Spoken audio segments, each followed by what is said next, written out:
Hey, the Thabreakmasta here, and this is going to be my Avatar, The Legend of Korra, Episode 7 review. And again, another excellent episode. It just keeps delivering with epicness to another level. I mean, this show is just awesome. It just keeps doing it. And it's just this episode right here. Wow. We end up seeing who the Equal Spy is and what's going on with the technology. A lot of funny hijinks that was in this episode, and character development just going all into one. It's just a nice beautiful plethora of just awesome sauce we're getting here.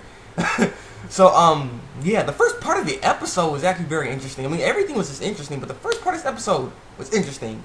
We end up seeing Tarlok talking about how Lin Beifong failed to handle the situation at the pro bending arena. Remember what happened? That was the last episode. Yeah, she couldn't prevent people from losing their bending, and it was all chaos, you know.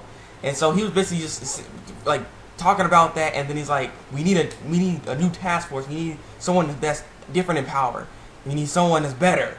And apparently, I already know he's referring to himself, and it's just like, what is Tarlok's goal in this exactly? What is he trying to do?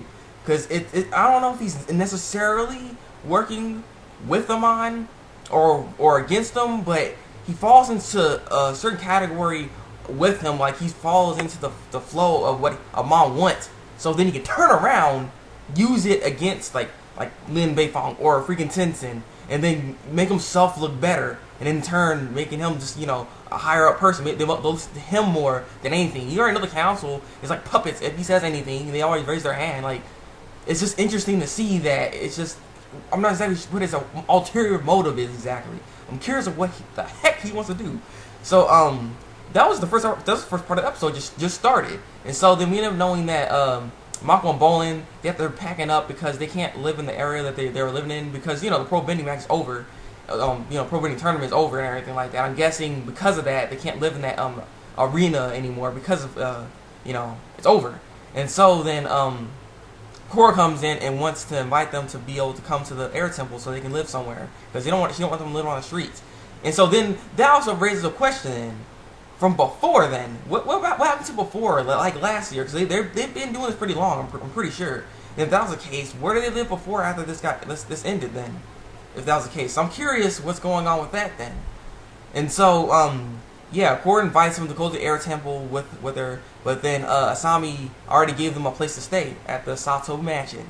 And so you know, Bolin's kind of excited for that, for the fact that, you know, live in luxury. And he's just really stupid in this episode, by the way. He's really funny.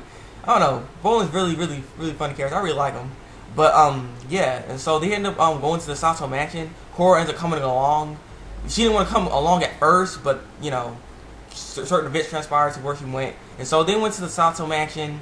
Well, she went to the SATO mansion. They're already there, and they're you know, in the pool, swimming and stuff and whatnot.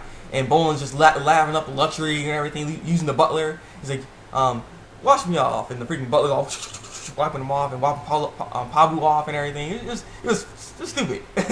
And so then Korra's like, well, what are we gonna be doing? We're gonna be like, we're gonna go shopping, because Asami wanted to do something with Korra. And she's like, oh no, I got something else in mind. And so they end up going to the SATO racetrack thingy. Basically, apparently there's a racetrack for those little cars that they got. Those cars don't look like some race car driving cars, but hey. And so yeah, they're sitting there watching, and then all of a sudden she's like, hey, you want to try going to a car and drive it yourself, or you want to be in it? And she's like, well, really? Like, sure. And so Korra's in the back seat, Asami's driving, and then this is just weird course of driving. It's just really intense and really crazy. Like the car that was getting hit by her, that car like ended up spinning around like it wasn't safe. But yeah, she was impressed for the fact that she was such a girly girl, you know, because, you know, Korra's not such a girly girl.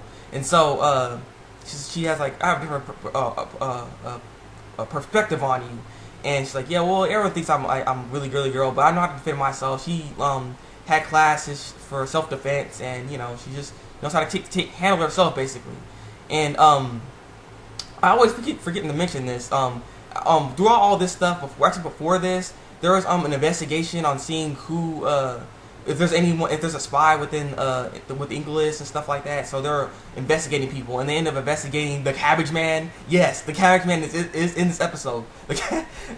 He like, no, the actual cabbage, not his brother, not his freaking cousin. That was actually him. He's still alive, and apparently he has a franchise built off a cabbage. That guy, the cabbage man, is beast. I will say that right now. I don't know how he got a freaking mansion, a fortune. He goes up against the SATO industry. I don't know how they're freaking competing with each other.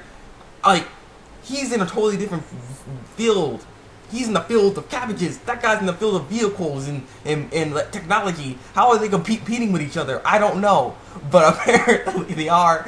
And the cabbage guy ends up getting arrested because he had some equalist gadgets in his storage, and he's like, "Yep, this is definitely a sign of of them being part of the equalists." And then he ends up getting arrested, and he's like, "No, my cabbage corporation!" I was like, "Oh." It's just so funny to see him again. I was like, and then he has this bronze statue of him holding a cabbage. He's all like that. I was like, "What is this?" It's like, I don't understand how that happened. I don't know how that happened. I don't know. But yeah, let's go back to Asami, Mako, Bowling, and Korra. And so they end up coming back from the racetrack, and Bowling had to go pee, and so did Korra. So they end up going to the bathroom. Well, he went to the left side of the bathroom. She went to a different bathroom, and as she was washing her hands, and she got out of the bathroom, she ends up overhearing Asami's father, and Asami's father's like, yeah, since the cabbage man's out the way, we can finally strike tonight, or strike soon, not tonight, strike soon. And so she's like, okay, what was that? That sounds suspicious. Equalist spies. She's like, she got out of there real fast. She's like, I gotta go this, but I gotta go. And she just ended up leaving. Like, and it was really weird. So the next day, she ends up bringing Lin and Tenzin. And Lin and Tenzin wanted to do a thorough investigation through the whole mansion. And, you know, as a person that's trying to cooperate, he ends up allowing them to. He's like, yeah, you can go into my whole, you know, mansion and investigate and search whatever you like. And so they end up searching, they end up finding nothing. So I was like, okay, maybe he didn't do anything. But it's just the way he looked. He's like, he's so suspicious looking. Even Asami, when she was driving the car, she looked kind of suspicious. It's like, he looking suspicious. Like, I was like, you could spy.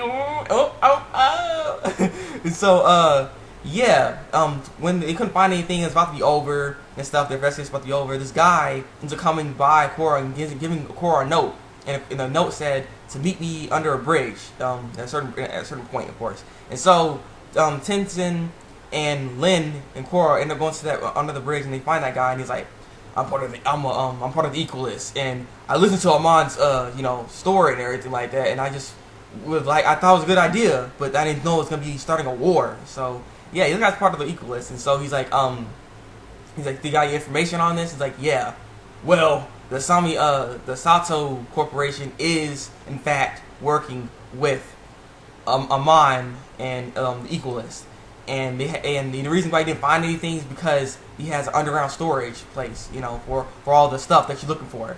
And so they come back the next day after that, because it's like about nighttime, but they come back and they're like, where's your father at? And Sami's like, oh yeah, Sami's really mad about this whole thing about the searching and stuff, because she's like, well, you can't be searching. Why do you have to be searching us? Because we're non-benders, you know. We don't. Just because we're non-benders, you don't freaking support Amon. Yeah. And so, you know, she's really mad about this. That's also made it more suspicious, like that something was going on. You know what I mean? It made like something was happening. And so they end up going underground. They end up finding this. They end up finding something that's underground. They end up going to this workshop that her father was supposedly supposed to be in, but he wasn't. And then here's the interesting thing I like about this episode too, was Lin Beifong's top see-through and on the ground and crap. It was like so cool. She like removes the metal off her foot, and then she steps on the ground, and then the vibrations so you can see everything. She has that ability. I was like, yay! Because I really like that, you know, because I miss seeing Top and all that and all those characters, and she has the reminiscences of Top right there. I was like, yes, that's what I'm talking about. And so they end up finding this underground bunker.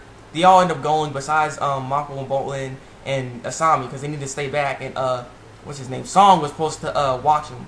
And so they end up going over there, and yes, he is definitely working with Amon. He is in fact making the gloves and other technologies. There are speculations that he was also making a robot.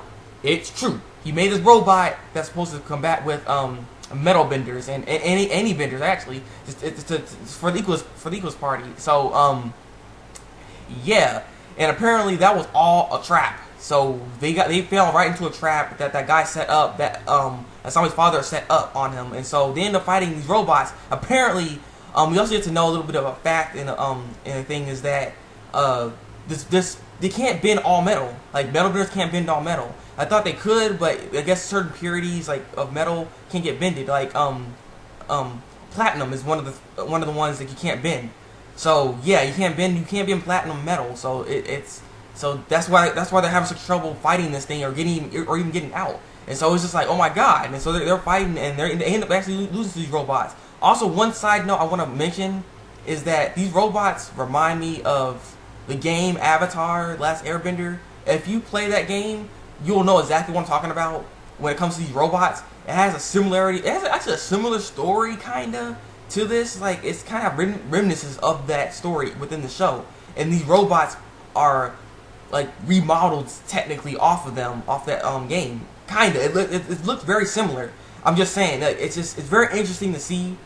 So yeah, I just wanted to put that in a side note because I'm not sure if everybody played like the Avatar game, but if you played it, you know what I'm talking about. It's kind of interesting to see that. And so, like I said, they end up losing Lin, Tenzin, and Korra. You also get to see Tenzin do this like air bubble ball thing. Like he goes like this, and it's like a wheel, and he's moving real fast. You know how Aang used to do like the spin around thing, and he gets on this ball. You know how Aang in the 40 years ago in the flashback, we end up seeing him do this kind of thing, basically what Tenzin did. So it kind of foreshadowed right there. This is what I'm talking about. Her flashbacks kind of foreshadow things. So this is one of the other things that I was also saying in my discussion videos, that it foreshadowed something, and this is what it foreshadowed. It's very interesting because it looked very similar. So it's like, oh, interesting. And so, like I said, they all got captured, and they're about to get sent off to AMON until Mako and Bolin ends up finding out because Mako and Bolin wanted to go see what's going on. And so they ended up going down there and knocked out Song that was trying to watch them, and they left Asami there. And they ended up going down there and they end up seeing, yeah, it wasn't good. He's like, wow, Korra's right. We gotta get them out of there. And so they're trying to get Tenzin, Korra, and Lin out of there. But then Asami's father's like, where do you think you're going? And so Asami's father was really mad about this whole dating thing with Asami and Mako because he doesn't like benders. Because apparently Asami's mother died by the triads again. It was the Agni Kai triads or something like that, and they broke into their house and killed Asami's mother, and so that's why he doesn't like benders, and so that's why he joined the mine. And so we end up seeing that, and he's like, "Where do you think you're going?" He's like, "I don't like the fact that you're dating my daughter. That was the worst thing that you did. Like, I don't mind freaking giving you money to freaking do the whole pro bending, but when you start dating my daughter, that's a different story." And so he was trying to stop him, and then Asami ends up coming. He's like, "Wait, don't attack!" And then Asami's like, "What's going on?" And he's like, "Oh, I'm sorry, Asami, but join me, Asami." And trying to give her reasons like, "Oh, Mom's gonna make this a better world and whatnot." And so I thought she was gonna do it too. She put the glove on and everything, and then she looked all evil. I was like, "Uh oh," and Mom was like, "No." And so then she's like, "I love you, Daddy." And so I was like, "Oh yeah, she's working good." And then the freaking baton dude, I don't know his name, but the baton guy from the previous episode we seen, he ends up getting knocked out instantaneously by Asami. Apparently Asami got some good skill.